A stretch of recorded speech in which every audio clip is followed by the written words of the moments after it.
कक्षा 11वीं की स्टूडेंट फाइनली आपके यहाँ वैसे हिंदी का सेट ए का अभ्यास प्रश्न पत्र का फुल सॉल्यूशन कराने वाले इस वीडियो में। तो इस वीडियो को आपको एंटर दिखना, साथ ही आपके यहाँ प्रश्न 1 से लेकर प्रश्न 23 तक संपूर्ण सॉल्यूशन कराया जाएगा इस वीडियो में, ठीक है।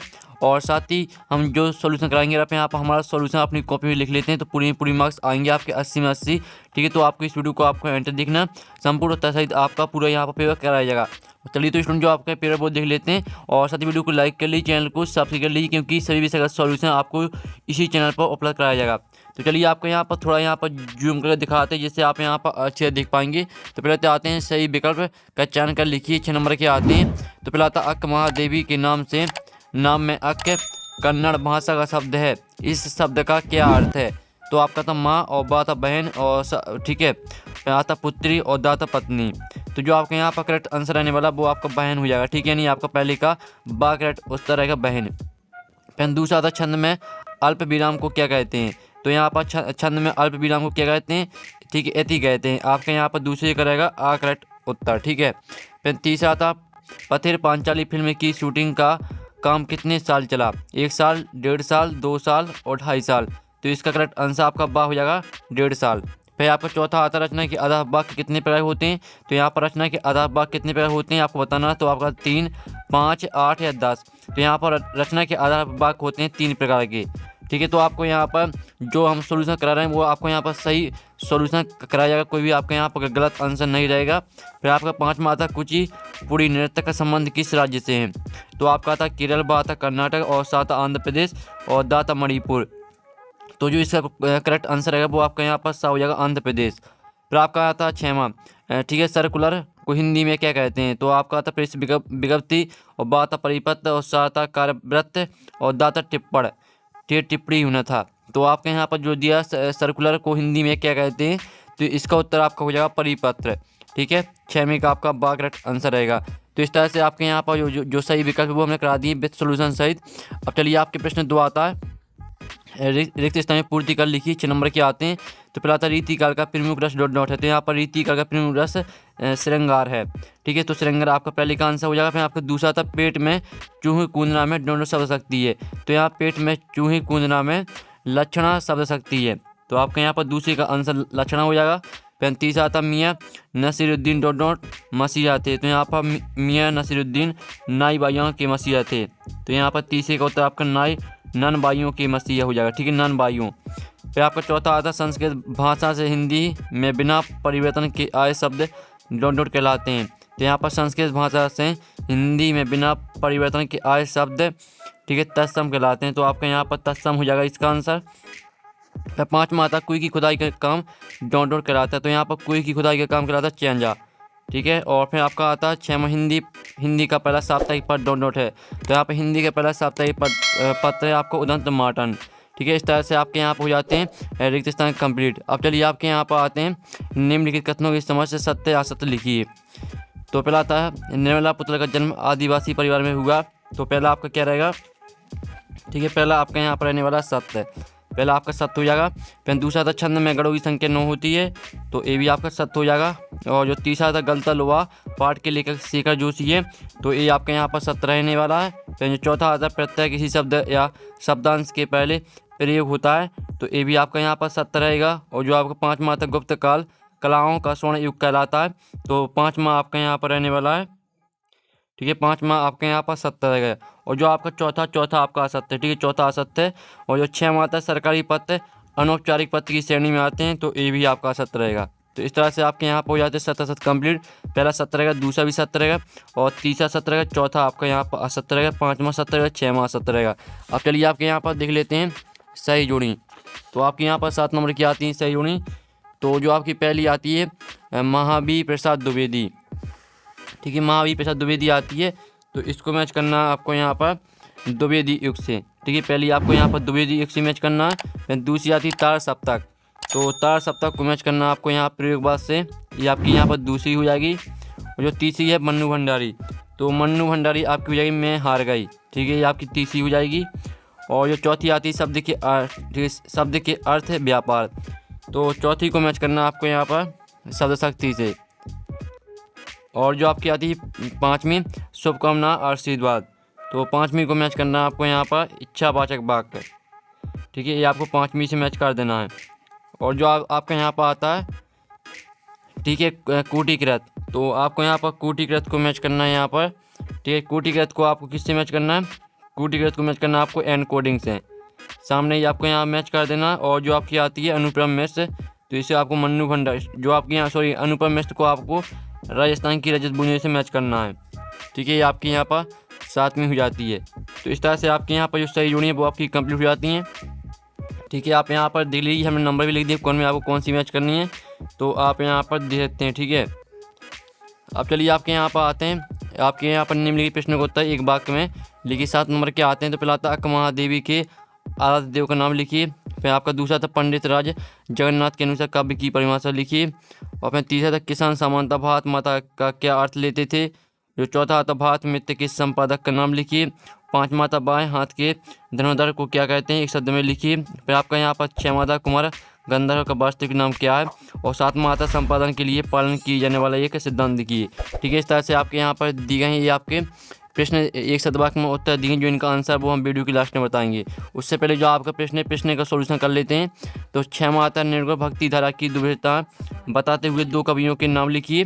अथवा था नई कविता की 2 विशेषताएं एवं 2 कवियों के नाम लिखिए। तो जो आपका अथवा है, नई कविता की 2 विशेषताएं एवं 2 कवियों के नाम लिखिए, इसका आंसर हम आपको दिखा देते हैं। तो स्टूडेंट आप यहाँ पर देख लीजिए, जो आपके यहाँ पर प्रश्न 6 में का अथवा दिया गया था, जिसमें आपको नई कविता की 2 विशेषताएं लिखनी थी। तो आपको यहाँ पर 7 विशेषताएं दी, तो आपको 2 विशेषताएं से यहाँ से लिख लेना। और जो आपके कवि हैं, कवि हो जाएंगे आपके भवानी प्रसाद मिश्र और डॉक्टर जगदीश चंद्र गुप्त और दुष्यंत कुमार, ये आपके कवि हो जाते हैं। और साथ ही 7 विशेषताएं दी हैं, तो यहाँ से आपको 2 विशेषताएं लिख लेनी है। अब चलिए आपके यहाँ पर आता 7वां प्रश्न। तो 7वां आता कवि दुष्यंत कुमार उम्र भर के लिए पलायन क्यों करना चाहते हैं। अथवा आता भाषा में झारखंडीपन से क्या अभिप्राय है। तो जो आपके यहाँ पर दिया भाषा में झारखंडीपन से क्या अभिप्राय, इसका उत्तर आप यहाँ पर देख लीजिए, ठीक है। ये रहा इसका उत्तर, भाषा में झारखंडीपन से क्या अभिप्राय है। तो आप यहाँ पर झारखंड राज्य के संथाली समाज से जुड़े आदिवासी इलाकों में बोली जाने वाली भाषा की अपनी एक विशिष्ट पहचान है। इस तरह से पूरा आपको उत्तर लिख लेना है। अब चलिए स्क्रीनशॉट भी आप ले सकते हैं। अब चलिए आपके यहाँ पर देख लेते हैं। 8वां प्रश्न आता है रूला छंद की परिभाषा उदाहरण सहित लिखिए। अथवा था हास्य रस की परिभाषा उदाहरण सहित लिखिए। जो आपका अथवा का दिया गया हास्य रस की परिभाषा उदाहरण सहित लिखिए, तो इसका उत्तर आप यहाँ पर देख लीजिए। तो इसका उत्तर आप यहाँ पर देते हैं हास्य रस की परिभाषा लिखिए उदाहरण सहित। तो आपको यहाँ पर परिभाषा मिल जाएगी, साथ ही उसका उदाहरण भी आप यहाँ पर देख सकते हैं। अब चलिए नेक्स्ट क्वेश्चन देख लेते हैं। तो नेक्स्ट क्वेश्चन आता है आपका यहाँ पर प्रश्न 9। तो प्रश्न 9 आता है, तो जिसमें आप यहाँ पर देख लीजिए, ठीक है, अच्छी तरह से आप यहाँ पर प्रश्न 9 आता है प्रबंध काव्य मुक्त काव्य में 2 अंतर उदाहरण सहित लिखिए। अथवा विधान योजना से क्या तात्पर्य उदाहरण सहित लिखिए। तो जो आपका यहाँ पर प्रबंध काव्य और मुक्त काव्य में जो अंतर लिखना है, अंतर आप यहाँ पर देख लीजिए। ये आपके यहाँ पर अंतर है प्रबंध काव्य और मुक्त काव्य में, ठीक है। ये आपका प्रबंध काव्य और मुक्त काव्य में अंतर है। आप यहाँ से प्रबंध काव्य की कथा विस्तृत होती है, मुक्त काव्य का विषय केवल एक भाव होता है। इस तरह से आपको 2 अंतर लिख लेने हैं। ये आपका प्रबंध काव्य और मुक्त काव्य में अंतर हो जाता है। अब फिर आपके यहाँ पर आता है 10वां क्वेश्चन। तो 10वां आता रेखा चित्र एवं संस्मरण में कोई 2 अंतर उदाहरण सहित लिखिए। अथवा आता नाटक एकांकी में कोई 2 अंतर उदाहरण सहित लिखिए। तो जो आपके यहाँ पर दिया है रेखा चित्र एवं संस्मरण में आपको कोई 2 अंतर लिखना है, तो इसका उत्तर आप यहाँ पर लिख लीजिए, ठीक है। इसका उत्तर आप यहाँ पर देखते हैं, आपका रेखा चित्र और संस्मरण में अंतर है।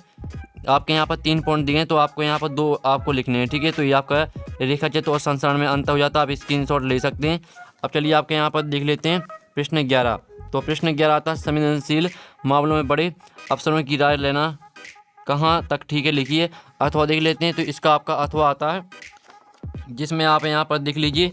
अथवा क्वेश्चन आता है भारत की चाचा नेहरू जी कब और किस ठीक है और किस करते थे। तो आप यहाँ पर देते, इसका उत्तर आप यहाँ पर देख लीजिए। तो इसका उत्तर आपका यहाँ पर जो आपका प्रश्न दिया था भारत की चाचा नेहरू जी कब और किससे करते थे, तो इसका उत्तर आप यहाँ पर दें। यह वह समय था जब भारतीय अपनी आज़ादी की लड़ाई लड़ रहे थे तथा स्थान पर जनसभाओं का आयोजन होता था। नेहरू एक स्वतंत्रता सेनानी थे, अतः वह एक सभा से दूसरी सभा में जाकर भारतीय स्वतंत्रता के लिए जागृत कर रहे थे। इस तरह से आपका ये सॉल्यूशन हो जाता है। अब चलिए आपके यहाँ पर आता है शब्द युग्म किसे कहते हैं या कितने प्रकार होते हैं, ठीक है, नाम लिखिए। तो पहले आप यहाँ पर देख लीजिए शब्द युग्म किसे कहते हैं। तो ये आपके यहाँ पर शब्द युग्म की परिभाषा, तो स्क्रीनशॉट आप ले सकते हैं। ये आपकी शब्द युग्म की परिभाषा, ठीक है। और साथ ही आप यहाँ पर शब्द युग्म के प्रकार होते हैं समानार्थी और विपरीतार्थी और भिन्नार्थक। ठीक है, ये आपके यहाँ प्रकार हो जाते हैं, पूरा आपको लिख लेना है। अब चलिए आपके यहाँ पर आता है राष्ट्रभाषा और राजभाषा में कोई दो अंतर लिखना है, अथवा आता तकनीकी शब्द से क्या तात्पर्य है। तो जो आपका यहाँ पर दिया है राजभाषा और राष्ट्रभाषा में कोई दो अंतर लिखिए, तो इसका उत्तर आप यहाँ पर लिख लीजिए। ये आपका यहाँ पर राजभाषा और ठीक है राष्ट्रभाषा और राजभाषा में आपका अंतर है दो, तो जल्दी से स्क्रीनशॉट ले सकते हैं। यह पूरे राष्ट्र की भाषा होती है तथा अनिवार्य रूप से पूरे राष्ट्र में अपनाई जाती है। इस तरह से आपके यहाँ पर देख लीजिए अंतर दिया है, तो पूरा आपको लिख लेना है। ठीक है, अब चलिए आपके यहाँ पर देख लेते हैं। अब आता आपका शास्त्रीय संगीत में लय कितनी प्रकार होती है, नाम लिखिए। अथवा आता अनुपम मिश्र ने किस विषय पर लेखन कार्य किया और कितने पुस्तकें लिखी। तो जो आपका यहाँ पर दिया शास्त्रीय संगीत में लय कितने प्रकार होती हैं, तो आप यहाँ पर देख लीजिए इसका सॉल्यूशन। ठीक है, आप यहाँ पर लय कितने प्रकार की होती है, तो लय यहाँ पर 3 प्रकार की होती है, विलंबित लय, मध्य लय और द्रुत लय। ठीक है, इनका वर्णन भी आपको लिख देना है। ठीक है, इस तरह से आपके यहाँ पर हो जाता है ये सॉल्यूशन। अब चलिए आपके यहाँ पर देख लेते हैं। जो आपके यहाँ पर दिया 15 प्रश्न, समाचार पत्र के तत्वों के नाम लिखिए और अथवा था स्वस्थ लेखन की दो विशेषताएं लिखिए। जिसमें आपको यहाँ पर समाचार के तत्वों के नाम लिखना है, तो आप यहाँ पर देते समाचार के मुख्य तत्व कौन कौन से हैं। नवीनता, निकटता, प्रभाव, जनरुचि, टकराव, महत्वपूर्ण लोग, उपयोगी जानकारियाँ, अनोखापन, पाठक वर्ग एवं नीतिगत ढांचा समाचार के मुख्य तत्व हैं। ये आपका सॉल्यूशन हो जाता है, तो देख लीजिए। अब चलिए आपके यहाँ पर आता है 16वां प्रश्न आता है। तो त्रिलोचन अथवा मीराबाई काव्यगत विशेषताएं निम्नलिखित बिंदु के आधार पर लिखिए। दो रचना लिखना, भावपक्ष, कलापक्ष लिखना है। तो जो आपका मीराबाई दिया आपको अथवा लगा, तो हम मीराबाई पे आपको बता देते हैं। ठीक है, तो मीराबाई पे आप यहाँ पर देख लीजिए। ठीक है, आप यहाँ पर देख लीजिए, आपका ये मीराबाई पे यहाँ पर दिया है। तो आपको यहाँ पर रचना बहुत सारी मिल जाएंगी, गीत गोविंद के, ठीक है, राग गोविंद, राग सोटा के पद। तो आपको यहाँ से 2 रचना लिख लेनी है। भावपक्ष आप यहाँ पर देख लीजिए। ठीक है, भावपक्ष का आप यहाँ पे स्क्रीनशॉट ले लीजिए। ठीक है, और ये आपका भावपक्ष है। और कलापक्ष देख लीजिए, साहित्य में स्थान। इस तरह से आपका मीराबाई पर यहाँ पर हो जाता है साहित्यिक परिचय। तो आप पहले तो कलापक्ष का स्क्रीनशॉट ले लीजिए, फिर भावपक्ष का स्क्रीनशॉट ले लीजिए और रचना स्क्रीनशॉट ले लीजिए। ठीक है, और पूरा स्क्रीनशॉट लेना चाहते हैं तो पूरा भी आप स्क्रीनशॉट ले सकते हैं। ठीक है, आप पूरा स्क्रीनशॉट ले लीजिए। इस तरह से आपका मीराबाई पर साहित्यिक परिचय हो जाता है। अब चलिए जो आपके यहाँ पर दिया कृष्णा सोबती अथवा शेखर जोशी साहित्यिक विशेषता निम्नलिखित बिंदु के आधार पर लिखना आपको। दो रचना, भाषाशैली, साहित्य में स्थान। तो इसका भी आप यहाँ पर देख लीजिए। जो आपके यहाँ पर दिया है कृष्णा सोबती, तो कृष्णा सोबती पर आप यहाँ पर देखते हैं जिसमें आपकी रचना यहाँ पर दी हैं। तो रचना आप यहाँ पर उपन्यास, कहानी, संस्मरण, कविता, इसमें आपकी रचनाएँ यहाँ पर दी हैं, तो कोई दो आपको लिख लेना है। और भाषा आप यहाँ पर देते हैं। ठीक है, भाषा आपको लिखना है और शैली लिखना है। ठीक है, शैली में आपकी विवरणात्मक शैली, व्यंग्यात्मक शैली और मुहावरेदार शैली। ठीक है, तो आप पढ़ सकते हो साहित्य में स्थान। तो इस तरह से आपके यहाँ पर हो जाता है आपका यहाँ पर सॉल्यूशन। ठीक है, तो आप जल्दी से यहाँ पे स्क्रीनशॉट ले सकते हैं। ठीक है, स्क्रीनशॉट ले लीजिए, आपका यहाँ पर सॉल्यूशन करा दिया हमने। अब चलिए आपके यहाँ पर देखिए भाव प्रलन कीजिए। चरित्र सबसे बड़ा धन है, अथवा आता अथवा देख लीजिए।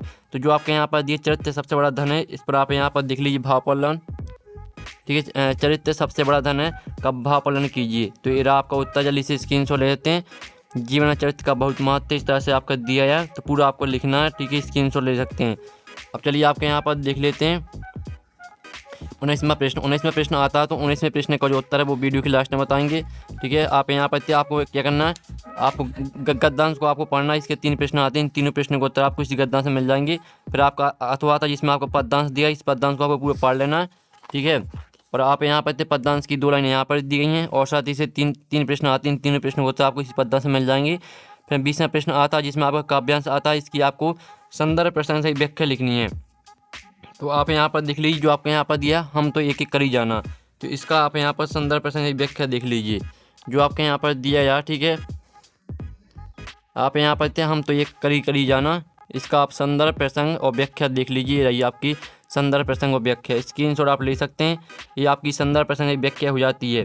ठीक है, अब चलिए आपके यहाँ पर देख लेते हैं जो अथवा का आपको खुद करना, आप यहाँ करना चाहते हैं। 21वां आता है, तो गद्यांश आता है, इसकी आपको संदर्भ प्रसंग व्याख्या लिखनी है। तो इसका हम आपको वीडियो के लास्ट में बता देंगे सॉल्यूशन। और 22वां आता है 23वां प्रश्न। ठीक है, तो जो आपका 22वां प्रश्न, ठीक है, 23वां, 22वां, 21वां, इसका सॉल्यूशन आएगा नेक्स्ट वीडियो में। जिस प्रश्न का सॉल्यूशन नहीं करा उन प्रश्न का सॉल्यूशन आपको नेक्स्ट वीडियो में करा देंगे। और साथ ही आप यहाँ पर सॉल्यूशन का जो हमने आपको सॉल्यूशन कराया है, अगर आप इसका जो PDF डाउनलोड करना चाहते हैं तो PDF की लिंक आपको मिल जाएगी वीडियो की डिस्क्रिप्शन में, तो आप वहाँ से डाउनलोड कर सकते हैं पूरा सॉल्यूशन का PDF। तो हम यहाँ पर नेक्स्ट वीडियो मिलते हैं। साथ ही सभी विषय का सॉल्यूशन आपको हमारे चैनल में मिल जाएगा, तो आप वहाँ से देख सकते हैं।